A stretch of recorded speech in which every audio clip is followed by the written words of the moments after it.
In the summer of 1980, a young park volunteer vanished without a trace while working deep in the forest, leaving behind only unanswered questions and a grieving family. Then, 28 years later, his brass badge is discovered buried in the hollow of an old oak tree, unlocking a trail of hidden maps, long-buried crimes, and the chilling truth of what he uncovered that night.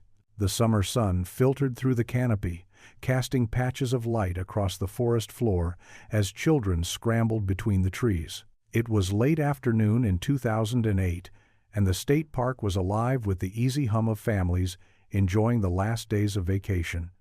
A group of boys had veered from the marked trail, daring each other to climb an old oak that towered above the rest. Its trunk was thick and scarred with age, the base hollowed out in a natural cavity wide enough for a child to crawl inside. One of the boys knelt to peer into the hollow. His voice, half triumphant, half uneasy, rang out to the others. "There's something in here." He reached into the damp earth and pulled free a small, mud-caked object. At first it looked like nothing more than a piece of scrap metal, but as he wiped the surface with his shirt, a faint emblem appeared. The glint of brass caught the sunlight, revealing the outline of a pine tree etched at the center. When the children carried it back to the park office, the rangers assumed it was a lost trinket, but the badge, once cleaned, told another story. It was oval-shaped, the brass dulled by decades of weather, and though part of the emblem was obscured by scratches, the design was unmistakable. Records confirmed it had once belonged to Daniel Price, a 22-year-old volunteer who had disappeared while on duty in this very park in the summer of 1980. The discovery sparked a ripple of unease among the staff. For years, Daniel's name had been little more than a faded entry in a missing persons file, a story whispered by older rangers who still remembered the frantic search parties that combed the woods nearly 3 decades earlier. The case had ended with no answers, only grief that stretched across generations. Now, the forest itself had offered something back. The badge, hidden in the heart of a tree, was a silent clue that refused to stay buried. Authorities were notified, and soon the quiet park was unsettled by the flashing lights of law enforcement vehicles. Investigators carried the badge away in a sealed evidence bag, leaving the oak tree behind like a sentinel that had guarded its secret for 28 years. For Daniel's family, long resigned to silence, the phone call was the first sign that the truth might finally be ready to surface. News of the discovery spread quickly through the small town bordering the park.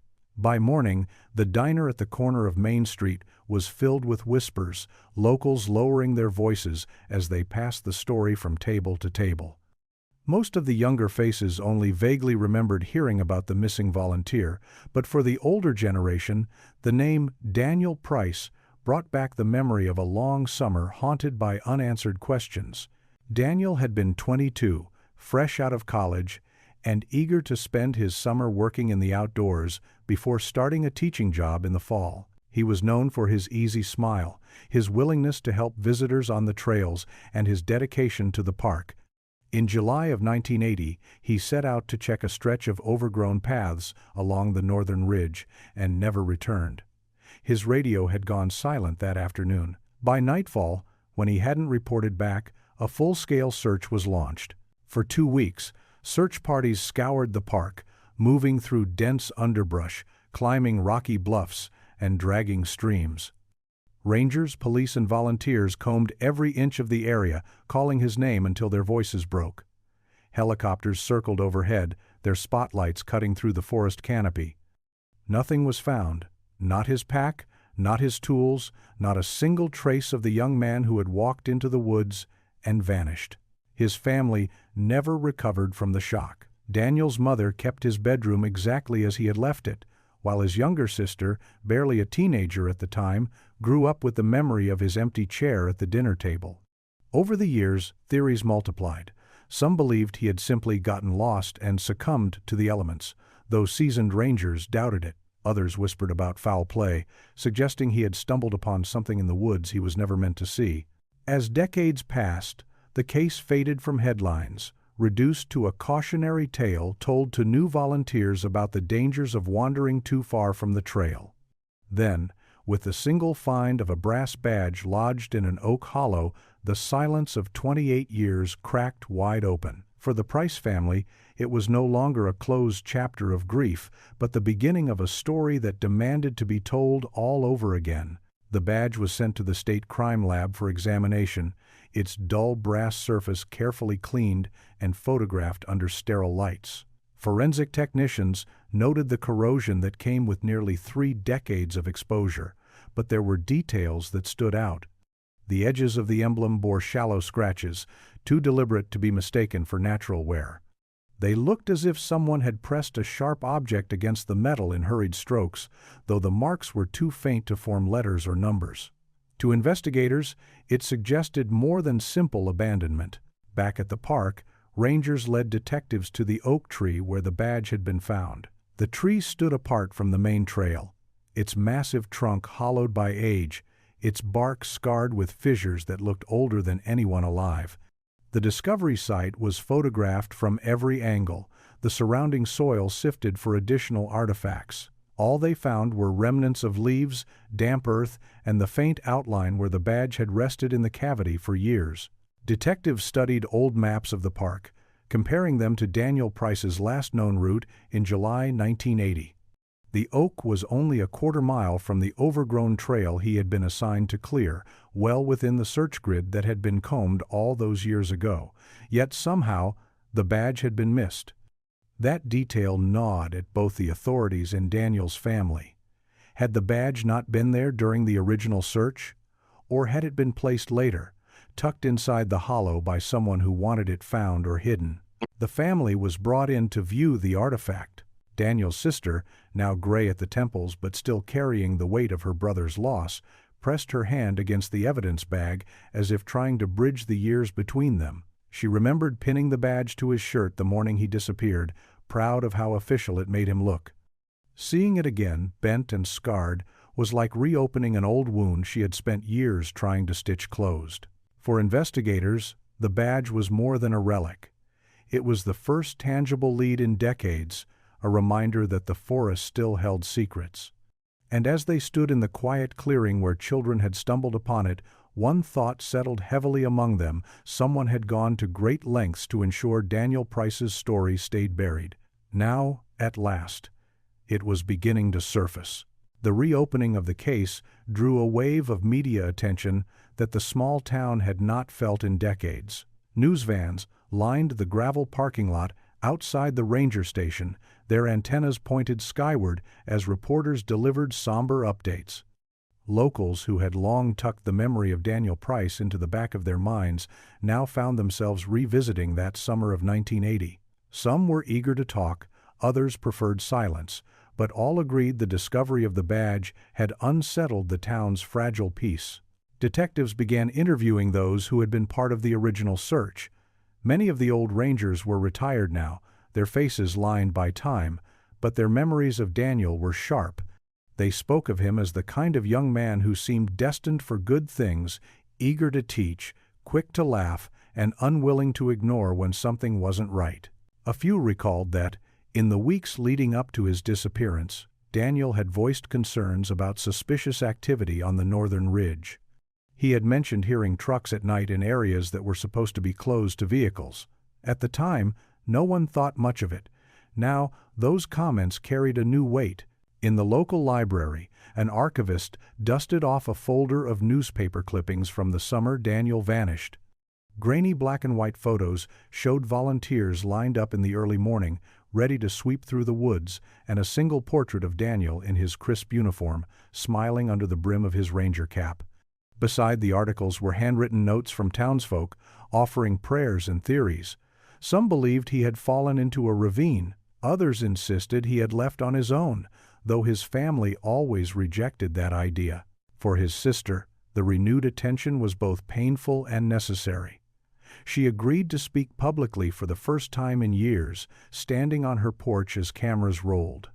Her voice trembled as she described the brother she had idolized, the one who promised to take her camping before the summer ended.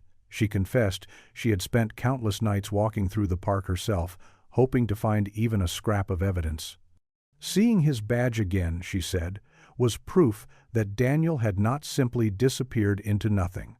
Someone, somewhere, knew what had happened, and the discovery, in the oak tree, meant the truth could no longer be ignored. Detectives returned to the northern ridge where Daniel had last been assigned, following the faint path that was now more memory than trail. The forest had reclaimed much of the land, thick undergrowth swallowing what once had been clear passages. Fallen branches cracked underfoot as the investigators marked off sections with tape, retracing steps that hundreds of searchers had covered 28 years earlier. The air was heavy with the scent of damp earth, and despite the hum of cicadas, the woods felt unusually still. At the site, they located the remnants of a ranger cabin, its roof collapsed inward and moss creeping up the walls. In 1980, the cabin had served as a base for volunteers like Daniel. Inside, the floorboards sagged and mold coated the corners, but scattered in the dust were fragments of objects that had survived the years. A broken lantern lay near the hearth, its metal rusted, the glass shattered long ago. Beneath a pile of splintered wood, they uncovered a strip of faded fabric, its texture resembling the sturdy material of the uniforms issued at the time. The fragment was bagged and tagged for testing, though its age and condition left doubts about what could be determined. Detectives noted something else about the cabin.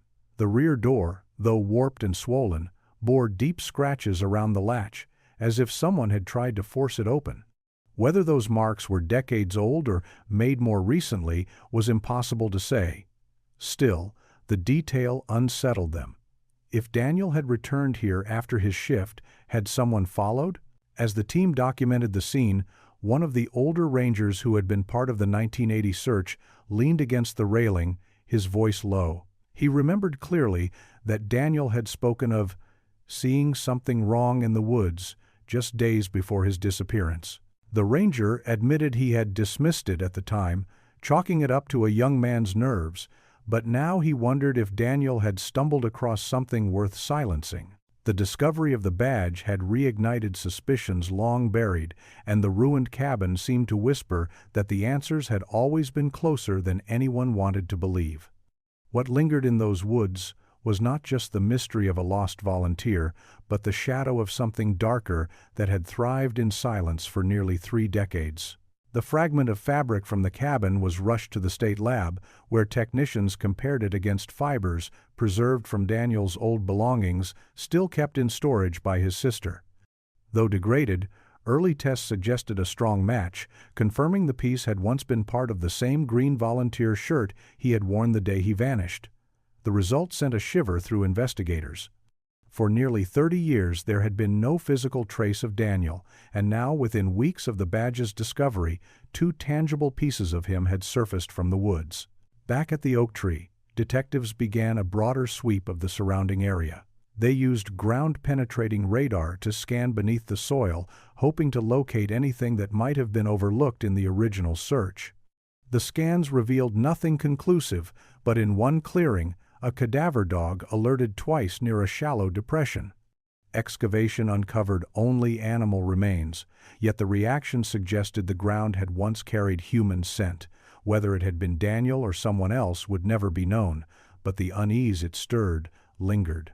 As the investigation deepened, whispers from the community grew louder. Some longtime residents remembered rumors from 1980 that the park had been used as a cover for illegal activity, timber cut without permits, or worse, shipments of contraband passing through on back trails to avoid patrols. Most had dismissed those stories over the years as folklore, but with the resurfacing of Daniel's belongings, the possibility no longer seemed far-fetched. If he had stumbled into something like that during his patrol, it could explain both his sudden disappearance and the silence that followed. Daniel's sister clutched the lab results in her hands when detectives visited her home. The confirmation of the fabric as part of his uniform was both validation and heartbreak. She had prayed for decades to know what happened, yet holding a piece of cloth worn by her brother on his last day felt like touching the edge of his final moments. She asked the detectives the question that had haunted her for years. Had he suffered, or had it been quick? They could not answer, but promised they would not stop searching. The forest, with its heavy canopy and endless shadows, had kept its secret for too long. Now, every new clue seemed to whisper that Daniel had been closer to exposing something dangerous than anyone had realized, and it was that truth the trees had buried, along with him. The deeper investigators dug into Daniel's disappearance, the more the story of that summer began to shift from a tragedy of chance to something darker. They combed through the Park Service archives, stacks of yellowing reports and handwritten notes that had not been touched in decades. Among the routine logs of trail maintenance and visitor counts, they found Daniel's volunteer journal preserved in a box his family had returned after the case was closed. The notebook was simple, bound in worn leather, its pages filled with neat handwriting that reflected his steady nature. Most entries were what one would expect from a young man eager to help: notes on trail erosion, wildlife sightings, and schedules for clearing brush. But in the final pages, his tone changed. Daniel described hearing trucks moving after dark in restricted areas and finding tire tracks on paths where no vehicles were permitted. He wrote of seeing men carrying heavy crates through the woods at dusk, and his words hinted at unease, though he never outright accused anyone. His last entry, dated July 14, read only, "Something isn't right. Need to decide what to do." It was the last time he ever put pen to paper. Detectives shared the notebook with his sister, who recognized the handwriting immediately. She remembered him as honest to a fault, the kind of man who believed rules were made to protect the land and people. If he had written that something was wrong, it meant he had stumbled across more than just unusual noise in the trees. The discovery of the journal reignited speculation among the community. Older residents recalled how, in 1980, there had been whispers about illegal logging operations in the area. Some even believed stolen goods had been moved through the park, hidden among crates of cut timber. The evidence had never been pursued, perhaps deliberately ignored. Standing in the ranger station with the journal laid open on the desk, detectives felt the weight of Daniel's words. He had left behind not just a badge hidden in a hollow or a scrap of uniform in a ruined cabin, but his own written warning. It was as if he had tried to document what he saw, aware that it might cost him dearly. Nearly 3 decades later, his voice was finally being heard, and the question was no longer whether he had found trouble in the woods, it was who had silenced him for it.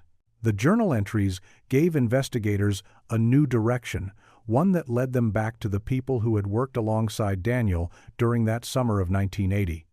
Many of the rangers from that era had since retired, but a handful still lived in town, their memories sharp with details of those long days combing the forest for their missing colleague. When detectives asked if Daniel had ever mentioned his concerns, 2 men admitted that he had seemed uneasy in the days before he vanished. One recalled Daniel pointing out fresh tire ruts near a restricted service road, the kind of tracks that suggested heavy equipment or trucks had passed through where no permit had been issued. A third ranger, older now and reluctant to speak, finally admitted that he too had noticed strange activity that summer. He remembered spotting headlights in the distance after closing hours, beams cutting across the ridgeline where no vehicle should have been.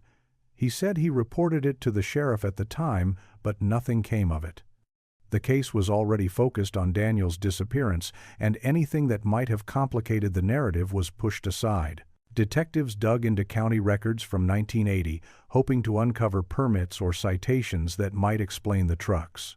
Instead, they found gaps, sections of paperwork missing, shipments never logged, entire stretches of forest marked as surveyed but with no supporting documentation. It was as if someone had gone out of their way to erase the paper trail. Daniel's sister sat quietly as the detectives explained what they were uncovering. She had lived her whole adult life with the ache of his absence, always clinging to the hope that he might have simply gotten lost.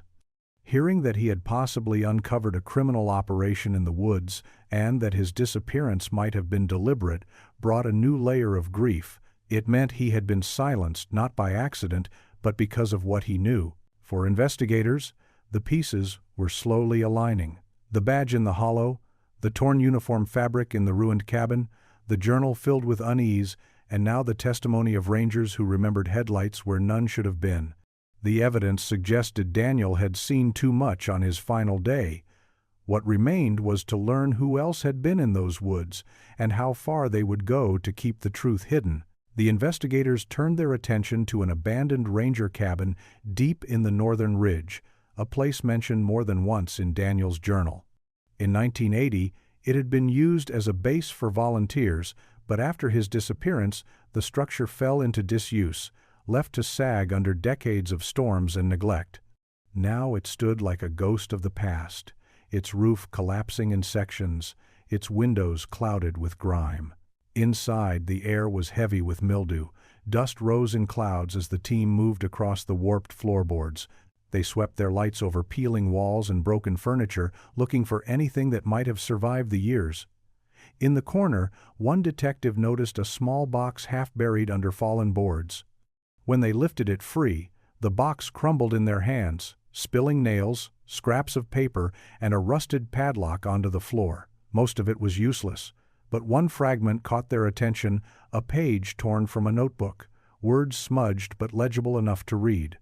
It wasn't in Daniel's handwriting, but it described deliveries scheduled for late nights and a warning to keep the boy away from the ridge. The fragment was preserved and logged as evidence, its existence fueling the suspicion that Daniel had been silenced for stumbling into something far larger than himself. Back outside, a retired ranger who had joined them on the visit shook his head as he looked at the ruin of the cabin.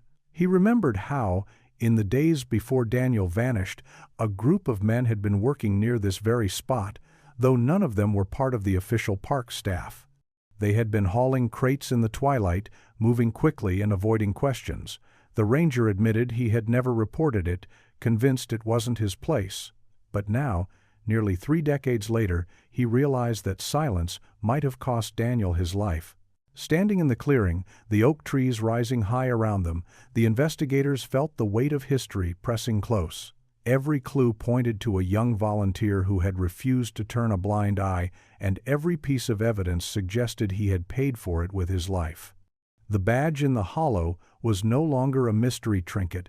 It was a signpost marking the beginning of the trail Daniel had left behind.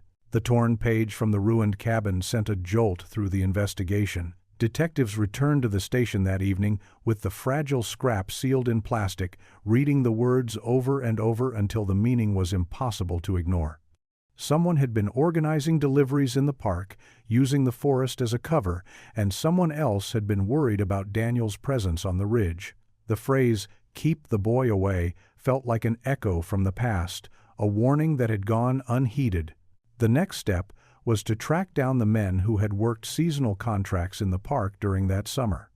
Records from 1980 were incomplete, scattered across county offices, but eventually a list emerged. Most were legitimate workers who remembered Daniel fondly, but a handful of names drew suspicion. One belonged to a man with prior arrests for illegal logging, another to a drifter with ties to smuggling along the state border. Both had disappeared from employment rolls shortly after Daniel vanished, leaving no forwarding addresses.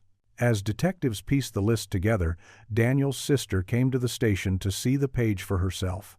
She pressed her palm against the clear plastic sleeve, her voice breaking as she whispered that Daniel had always been too curious for his own good.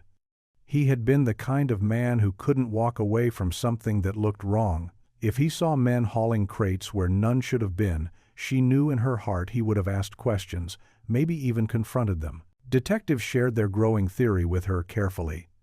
They believed Daniel had stumbled across an operation he was never meant to see, one that involved more than just stolen timber. The secrecy, the late-night movements, the missing paperwork all pointed to something organized and well-protected. It would explain why the search for him had turned up nothing, and why silence had settled so quickly after the initial flurry of panic. That night, as rain tapped softly against the station windows, the badge lay on the evidence table, its tarnished surface glinting under fluorescent lights. It was more than a relic now. It was proof that Daniel had left something behind, perhaps intentionally, as if he knew someone would one day find it and follow the trail he had uncovered. The truth was out there, waiting, and the forest no longer seemed content to keep its secret buried. Detectives began to reconstruct Daniel's last known day with a precision that bordered on obsession. The records showed that he signed out tools from the ranger station in the early morning, a machete for clearing brush, and a canvas pack with basic supplies. He was assigned to the Northern Ridge Trail, a section overgrown but not considered dangerous. Several hikers remembered seeing him that afternoon, friendly and approachable, pointing them back toward the main path with his easy smile. That was the last confirmed sighting. What struck investigators was the timeline. By late afternoon, his radio had gone silent. The signal had been strong in that area, and weather conditions were clear. There had been no distress call, no static, no indication of malfunction. One moment he was guiding hikers, and shortly after, his voice disappeared completely. When the search began later that evening, the trail he was working on showed no signs of a struggle. But now, with the badge and the fragment of fabric, detectives questioned whether Daniel had ever made it back to the main path at all. They revisited the oak tree where the badge was found, mapping the distance from the ridge and the cabin. The location seemed deliberate. The hollow was deep enough to keep the badge hidden, but accessible enough that someone could place it quickly. The scratches along its edge nagged at them. Were they made by chance, or had Daniel been trying to leave a message, carving desperately into the brass before tucking it into the tree? For his sister, the reconstruction of his last day was like tearing open a scar. She remembered the morning he left, whistling as he slung his pack over his shoulder, calling out that he would be home for dinner. Their mother had made his favorite meal that night, meatloaf with mashed potatoes, but his chair had stayed empty. It never felt like he had simply wandered off. It felt like he had been taken from them. As detectives laid out maps and timelines across the ranger station's conference table, a picture began to form. Daniel had walked into something that day he was never meant to see. The silence on the radio, the missing paperwork, the torn note from the cabin, it all pointed to the same conclusion. His disappearance was not a tragedy of chance. It was the result of choice, made by those who had something to hide in the heart of the forest. The badge's reappearance pulled old voices out of silence. One of the retired deputies who had helped with the original search agreed to meet with investigators at his farmhouse outside town. His hands trembled as he poured coffee, and his words came haltingly, as if weighed down by years of regret.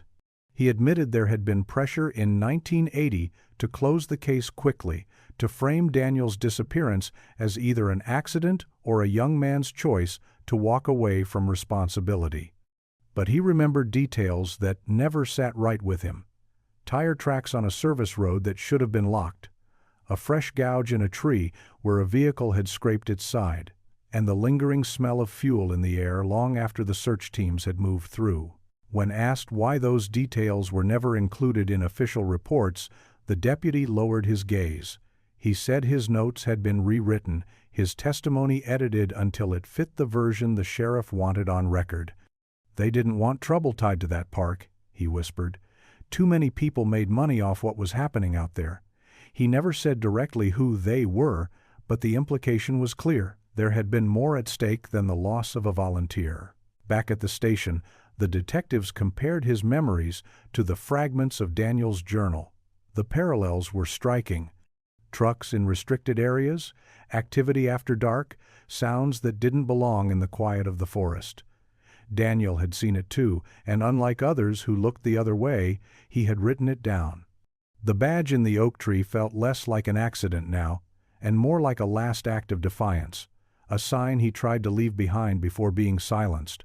For Daniel's sister, the retired deputy's confession reopened wounds she had carried for most of her life. She wept as she told detectives that her brother had been raised to believe the woods were a sanctuary, a place to protect. The idea that they had been used for profit and crime, while he gave his time freely to care for them, filled her with rage.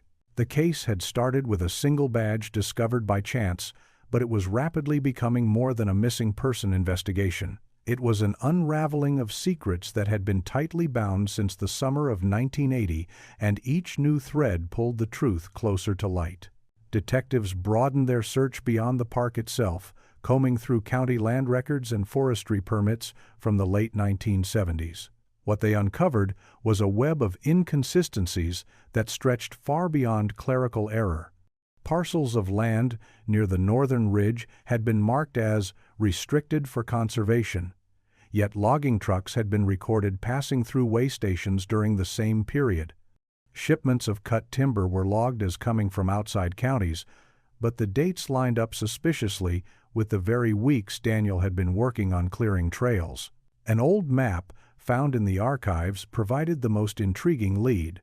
Unlike the official park charts, which showed only designated trails, this map included faint pencil marks outlining paths that cut deeper into the forest. They weren't on any sanctioned record, but the trails matched Daniel's hand-drawn sketches in his volunteer journal. It seemed he had been tracing routes that others wanted hidden. One trail in particular led directly toward the hollow oak where his badge had been found. When investigators laid the two maps side by side, the connection became undeniable. Daniel had been following those paths, documenting them, perhaps preparing to report what he found. The badge, placed inside the oak, may have been his attempt to leave behind proof of his discovery, a breadcrumb for someone to follow if he never returned. The revelation unsettled Daniel's sister more than she expected.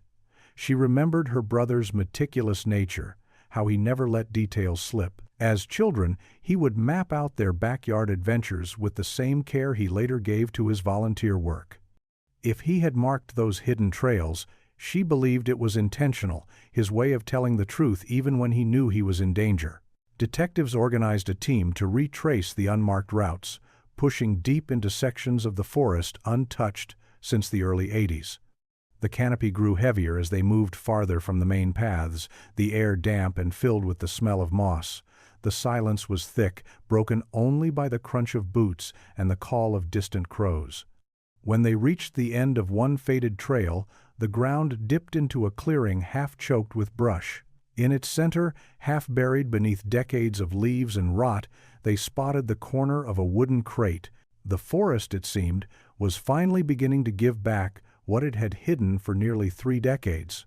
The crate in the clearing was swollen with damp and nearly crumbled when the investigators pried it from the earth. Its wood, blackened and soft from years of exposure, broke apart under their gloves, spilling rusted nails and fragments of canvas onto the forest floor.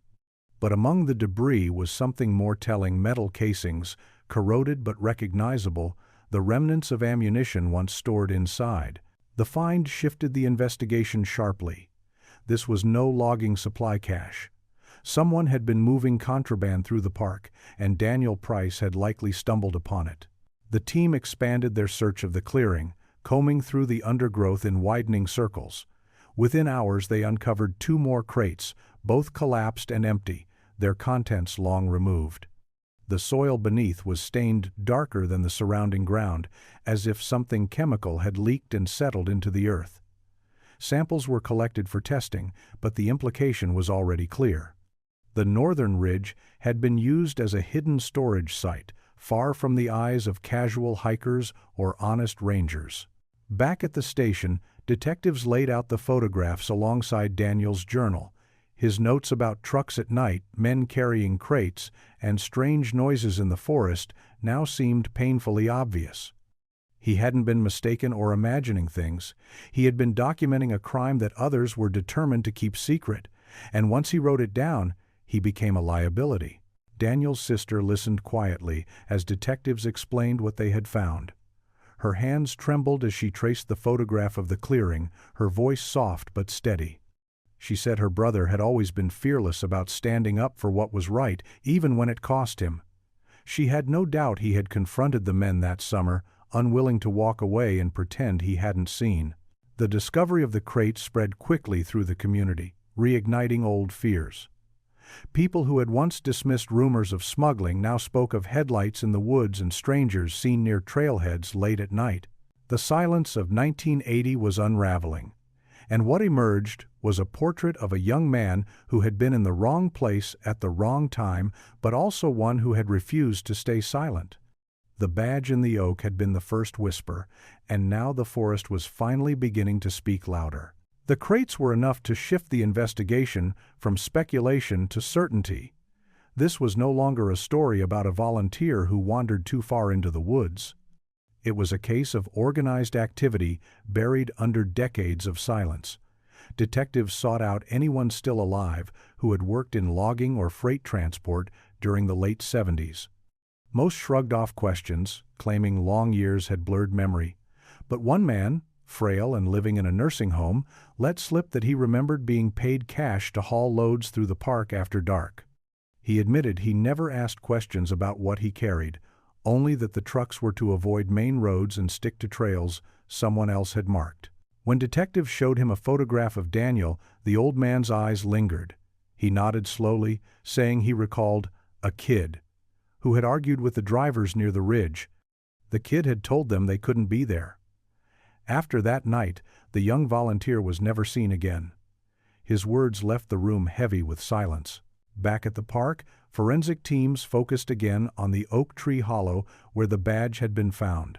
They scraped the inside walls of the cavity, and under layers of dirt they discovered faint markings carved into the wood. Though eroded by time, parts of letters were visible, rough and jagged, as if made in haste with a blade.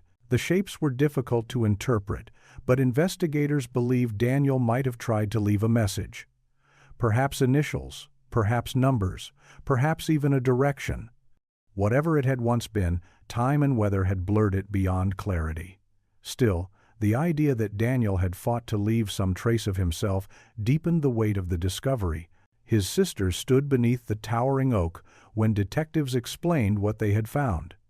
She placed her hand on the bark, tears welling as she whispered that her brother must have known he was in danger. He had tried to tell them, even in his last moments. For her, the hollow tree had become more than a hiding place. It was Daniel's final act of defiance, a silent cry that waited 28 years to be heard.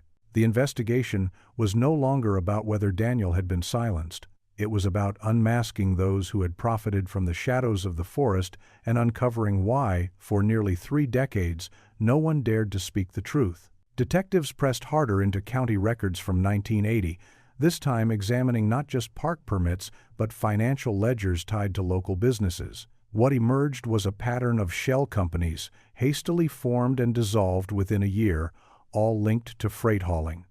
Several had listed mailing addresses that turned out to be nothing more than empty lots or shuttered storefronts.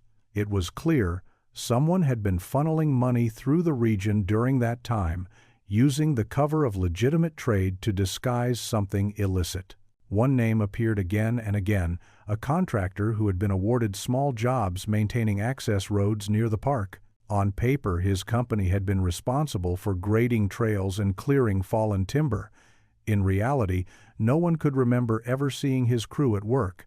Detectives began to suspect the contracts were simply a shield, allowing vehicles into restricted areas without raising alarm.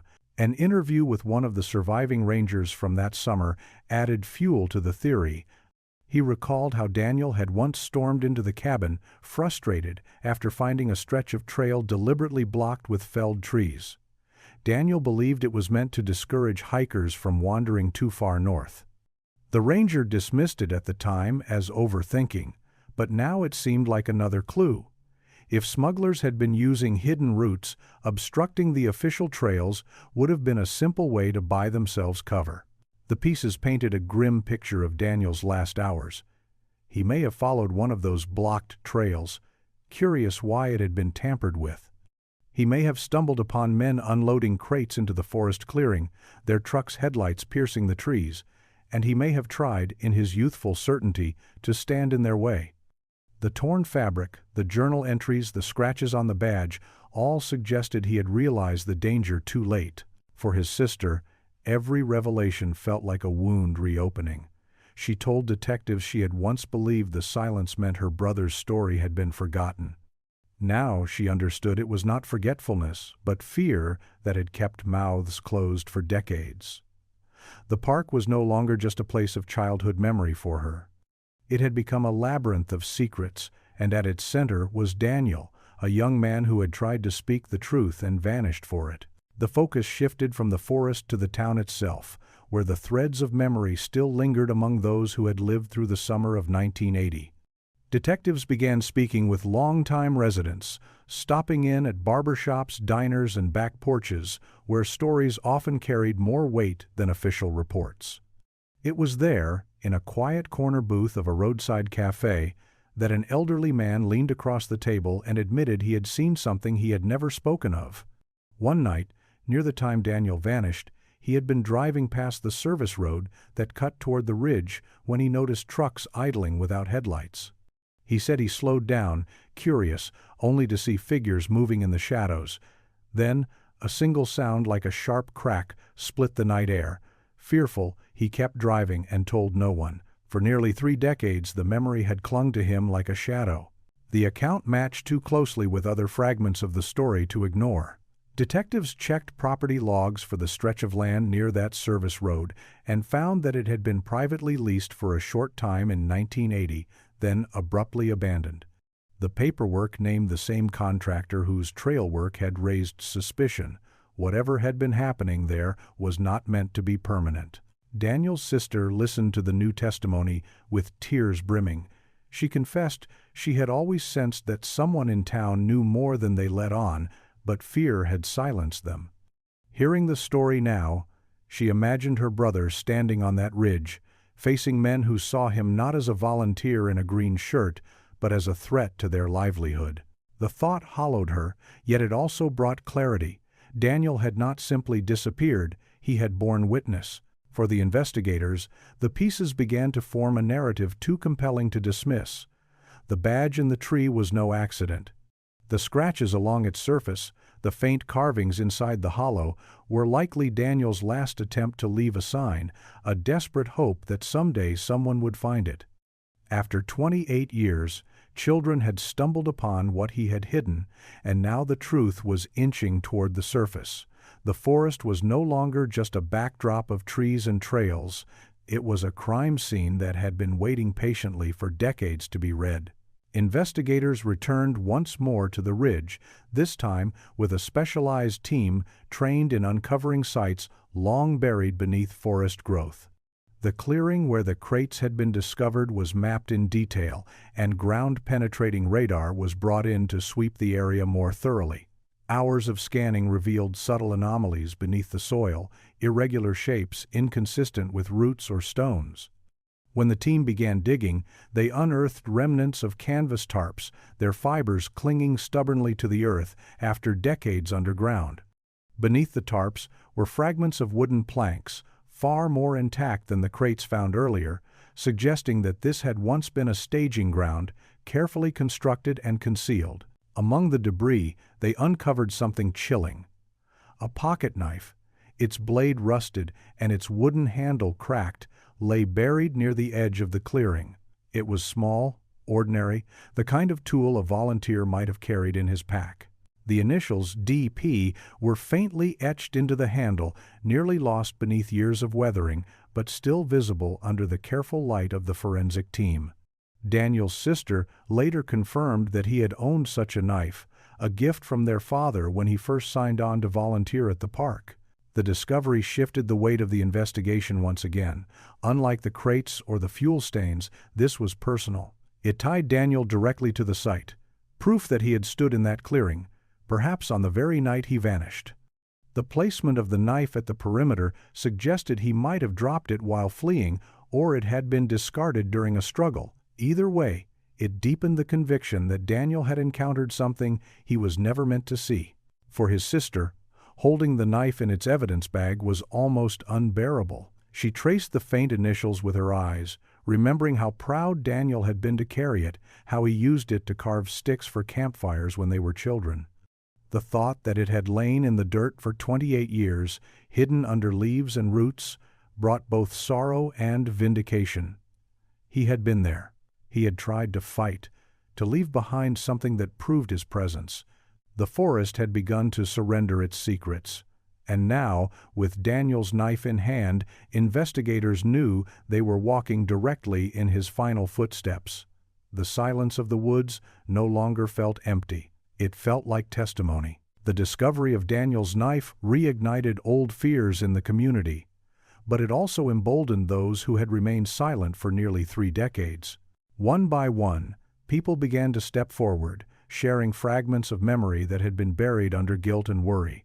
A former mechanic admitted he had been paid cash to service trucks that were never logged through official records.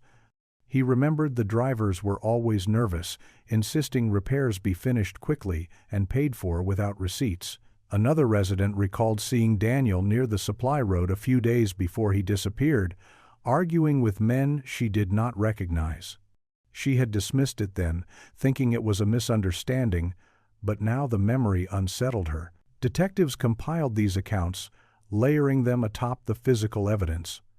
A picture was forming of a smuggling operation hidden under the cover of the park's vast ridges, one that required silence from everyone who benefited and fear from those who did not. Daniel, young and stubbornly honest, had disrupted the quiet balance. When his sister heard the testimonies, she said it felt like the town itself had been complicit in her brother's fate, not by direct harm, but by choosing silence. She confessed she had suspected it all along, that the absence of answers was too deliberate, too neat. Now, with each new voice, her suspicion hardened into certainty. Investigators returned to the oak tree once more, this time not as a site of curiosity, but as the place where the story had shifted. Standing before the hollow, they studied the way the bark had grown around the opening, sealing in what Daniel had left. The badge, the scratches, the faint carvings. It was no longer a simple artifact. It was a message. Daniel had understood the danger he was in, yet he had still chosen to resist, to mark something that could outlast the silence forced upon him. That evening, as the detectives reviewed the evidence under the sterile glow of the station's lights, the sound of summer cicadas filtering through the open window, they understood that this case had moved beyond the question of whether Daniel had died in those woods. It was now about why so many had worked so hard to bury the truth, and what other secrets still lay hidden in the forest soil. The badge had been the first voice, but the forest had more to say. Detectives knew the fragments of testimony and scattered artifacts were not enough on their own. To build a case, they needed to connect Daniel's disappearance to names, money, and motive. They began tracing the paper trail of the contractor who had leased the service roads in 1980, digging into property deeds and tax filings that had been all but forgotten. What emerged was a pattern of sudden wealth. Within months of Daniel's disappearance, the contractor had purchased a large tract of land outside the county and built a home far beyond what his official income could have supported. The money trail had gone cold long ago, but the timing was too sharp to ignore. Meanwhile, the forensic lab delivered its analysis of the soil samples taken from the clearing where the crates had been buried. The results showed traces of chemicals linked to explosives, compounds not found naturally in the park. It was no longer just about smuggling timber or stolen goods. The clearing had been a staging site for something far more dangerous. Daniel had stumbled into a secret worth killing to protect. Daniel's sister was called in to hear the findings. She sat quietly as detectives laid out the photographs of the crates, the knife, and the lab reports. Her face was pale, but resolute. She said her brother had always believed in leaving things better than he found them, whether it was a trail, a campsite, or a community. If he had uncovered something of this scale, she believed he would have felt duty-bound to speak, even knowing the risks. She wondered aloud if that final journal entry, "Something isn't right," had been his way of preparing himself for what he suspected was coming. The townspeople, too, began to stir with unease. Whispers in diners and church halls turned into conversations spoken aloud, and then into calls to the sheriff demanding answers. For nearly 30 years, silence had been the rule, but now silence felt like complicity. The forest was no longer just a place of recreation or memory, it was a place where truth had been buried, and people wanted to know how far the roots of that truth reached. As detectives pinned the evidence across the board in their office, a clearer picture was emerging. Daniel had not been a victim of misadventure. He had been a witness, and his refusal to look away had cost him his life. The badge was no longer just a relic, it was the key to the story he had tried to tell. Detectives widened their net, reaching out to federal authorities who had investigated smuggling corridors along the state border in the early 1980s. Old case files revealed a series of raids that had disrupted operations in nearby counties, but there were curious gaps in the reports. One area, strikingly close to the park where Daniel vanished, had been flagged for suspicious activity, yet never formally investigated. It was as though someone had deliberately shifted attention elsewhere. The parallels between those files and the evidence now surfacing in Daniel's case were too strong to dismiss. The contractor tied to the service roads was questioned, though age and failing health made him less forthcoming. He claimed he remembered nothing of the operations, nothing of Daniel, nothing of any shipments. But as detectives left the interview, one officer remarked that his evasiveness was its own answer. They believed he was still protecting the secret even after all these years. Back in the forest, the search team returned to the clearing where the crates had been found, expanding their sweep to the ridgeline above. There, half hidden by brush, they discovered a narrow cave entrance. Inside, the walls were damp and littered with the remnants of human presence. Charred wood from an old fire, scraps of plastic sheeting, and the faint stench of oil that lingered despite decades of decay. It was clear the cave had been used as a temporary shelter, perhaps even a stash site connected to the crates below. Daniel's sister visited the site days later, guided by detectives. She stood at the mouth of the cave, her hand pressed against the cold stone, her eyes shining with grief. She whispered that her brother must have reached this spot, must have seen what was hidden there, and paid the price for knowing too much. To her, the cave was no longer just a hollow in the rock, but a place where his courage had collided with the danger that ended his life. The discovery solidified what investigators already suspected. Daniel had not vanished in confusion or accident. He had walked directly into the heart of an operation, seen the evidence with his own eyes, and been silenced before he could speak. What he left behind, the journal, the badge, the knife, was his testament, carried through the years by the forest itself. The cave at the ridgeline became the focus of long days of excavation. Forensic teams worked carefully, documenting every scrap and fragment within its damp walls. They recovered the remains of rotted canvas sacks, rusted metal brackets, and glass bottles clouded with residue. Most of it had been degraded by time, but it was enough to confirm the cave had once been used as a staging point. What unsettled investigators most was not what they found inside, but what lay just beyond the entrance. In the soil beneath a shallow layer of moss, they uncovered a length of rope, frayed but still knotted at both ends. The knots were tight, deliberate, the kind used to bind wrists or ankles. For Daniel's sister, the detail was almost too much to bear. She had accepted that her brother had likely died the night he vanished, but seeing evidence that he might have been restrained tore at her heart in a way she could not contain. She stood quietly at the site as detectives explained the find, her tears falling freely. For her, the rope was more than evidence. It was a reminder that her brother's final hours may have been marked by struggle, fear, and a determination that was never enough to save him. Detectives carried the rope back to the lab, but age had stripped it of any usable fibers for DNA or prints. Even so, its presence was symbolic, a piece of the puzzle that placed Daniel directly in the orbit of those who had used the park for their hidden trade. He had not simply stumbled too far or gotten lost. He had been taken. That night, as the evidence was laid out across the conference table at the ranger station, the weight of the case settled heavily on everyone involved. The badge, the knife, the crates, the rope, each item told the story of a young man who had seen what he should not have seen and who had left behind a trail that only now was being pieced together. The forest had preserved the silence for nearly 30 years, but slowly, patiently, it was offering up the truth. Daniel's sister pressed her hand to the glass of the evidence case where the rope now rested. Her voice was steady, though low, when she said her brother had not vanished into nothing. He had been stolen, and now his story was finally demanding to be heard. Detectives began to press harder on the people who had lived closest to the park in 1980, convinced that someone still carried the memory of what had happened that summer. They visited a farmhouse just beyond the northern ridge, once owned by a man who had leased equipment to the logging crews. His widow, now in her 80s, received them on the porch, her eyes wary but not unkind. At first, she claimed to know nothing, but when shown the photograph of Daniel's badge, she faltered. Her voice cracked as she admitted that she remembered hearing voices in the woods the night he disappeared. She had been lying awake when she caught the faint sound of shouting, followed by truck engines revving.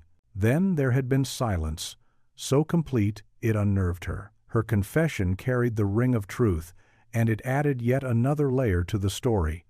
Daniel had not simply crossed paths with men unloading crates. There had been a confrontation, loud enough to carry through the still night. Whatever followed had been buried by the noise of engines and the fear that kept neighbors from speaking. Back at the station, detectives pinned her account alongside the others, the board now crowded with names, maps, and evidence photographs. The narrative was becoming sharper. Daniel had seen the trucks, challenged the men, and been overpowered. His belongings, the knife, the fabric, the badge, were all he managed to scatter in the hope that someone someday would find them. For Daniel's sister, the widow's admission was both devastating and affirming. It meant her brother had fought back, that his disappearance was not a quiet vanishing but a struggle against forces larger than himself. She clutched the photograph of his smile, whispering that he had always been brave, even when bravery left him alone in the dark. The townspeople began to take notice of the investigation's progress. Conversations in grocery store aisles and church pews grew bolder, no longer whispers, but open speculation about who in the community had looked the other way in 1980. Old resentments surfaced, and the silence that had cloaked the truth for decades began to crumble. As detectives left the farmhouse that evening, the sun setting in hues of gold and red over the ridge, they felt the story tightening. The forest was no longer yielding vague clues. It was now offering testimony, piece by piece, as though Daniel's voice had been waiting in the trees all along. Detectives took the widow's testimony and used it to refine their timeline of Daniel's final hours. If she had truly heard shouting followed by engines, it meant Daniel had encountered the men that night and tried to stop them. The confrontation had been brief but loud enough to carry through the still forest air.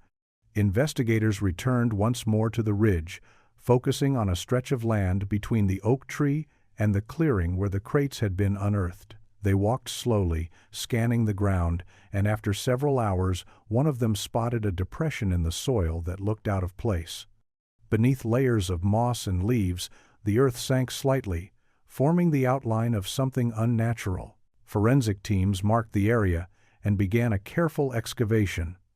What they unearthed was not a body, but a scatter of personal items that had lain buried for decades. A rusted belt buckle, half of a broken flashlight, and fragments of a canvas strap were pulled from the soil. The items were corroded but recognizable, all consistent with the gear Daniel would have carried. Each piece was bagged carefully, logged as evidence, and laid out in a row that painted a stark picture. He had been there. He had dropped his belongings, or they had been torn from him, during that desperate confrontation. The discovery spread quickly through town, and people who had once chosen silence found themselves unsettled by the reality of Daniel's fight. For his sister, seeing the fragments was unbearable, yet she insisted on being present. She knelt beside the evidence table, her hand trembling as she hovered over the belt buckle, remembering how he used to joke that it never fit right. The broken flashlight cut her deepest. She recalled him carrying it in his pocket during summer nights, flicking it on to guide her through the backyard. Now it was broken, corroded, the light extinguished decades ago. Detectives could feel the case, drawing closer to its heart. Each artifact confirmed Daniel had not wandered away or slipped quietly into the woods. He had fought, he had resisted, and in the chaos of that struggle, he had left behind pieces of himself that the forest had hidden until now. The silence of the park was breaking, and what lay beneath the soil was no longer just evidence. It was Daniel's final stand, preserved by the earth, waiting to be unearthed and understood. When the investigation finally reached its close, the story of Daniel Price no longer belonged only to his family but to the entire town that had lived with his absence for nearly 3 decades. Detectives presented their findings in a packed courthouse, laying out the artifacts that had survived the years: the badge from the oak hollow, the knife with his initials, the fragment of uniform cloth, the broken flashlight, and the rope pulled from the cave. Together, they told the story of a young man who had uncovered something criminal in the woods and had been silenced for it. Though no charges could be filed against the men long dead or too frail to stand trial, the truth was undeniable. Daniel had not vanished in confusion or accident. He had stood up for what was right, and it had cost him everything. For his sister, the conclusion was both devastating and liberating. She stood at the front of the courtroom, her voice breaking as she thanked the investigators who had refused to let her brother's memory remain a cold file.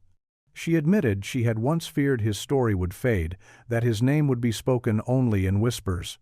But now, after 28 years, the truth was finally spoken aloud. Daniel had been brave. Daniel had been right. His fight had not been in vain. The park community responded in kind. Volunteers, rangers, and townspeople gathered at the northern ridge to dedicate a memorial stone set into the ground near the oak where the badge was found. The stone bore his name, his years of life, and a simple inscription: "He saw, he spoke, he stood." As the crowd bowed their heads, his sister laid a hand against the rough surface of the tree that had kept her brother's secret for so long. In her heart, she believed Daniel had chosen that hollow not just as a hiding place, but as a final message, a way of saying he would not be erased. The forest, once heavy with silence, seemed lighter in that moment. The cicadas hummed, the wind stirred the branches, and the sun broke through the canopy. It was as if the land itself was acknowledging the story that had finally been told. Daniel's voice, hidden for so many years, had at last been heard, and the truth he left behind would echo far longer than the men who tried to bury it.